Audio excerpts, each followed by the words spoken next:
পেটকাটি, চাপকান কিংবা মুখ পোড়া। রবিবার কলকাতার নিউ টাউন এলাকার আকাশ কার্যত ঢেকে গেল হরেক রঙের ঘুড়িতে। সঙ্গে ছিল নতুনের ছোঁয়া। কোনো ঘুড়ির গায়ে বিবেকানন্দর ছবি, কোনোটায় আবার বাঘ, চিল, ময়ূর আঁকা। আর যেই না আকাশে ওরা, অমনি হেলিকপ্টার থেকে চলল পুষ্পবৃষ্টি।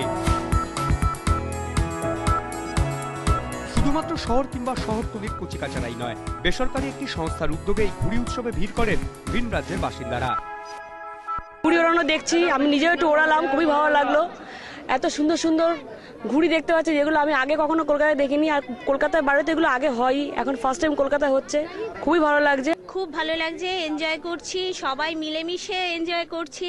বিভিন্ন শেপের কাইট ওড়ানো হয়েছে, বিবেকানন্দকে এখানে শ্রদ্ধা জানানো হয়েছে, এটা খুব ভালো লাগলো। আর সবাই মিলে মিশে যে একটা উৎসবকে ভোগ করা যায় সেটা এখানে দেখতে পেলাম।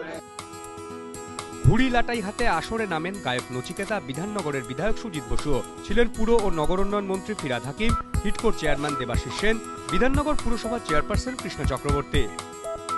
কিছু প্রাইভেট লোক এটা অর্গানাইজ করেছে।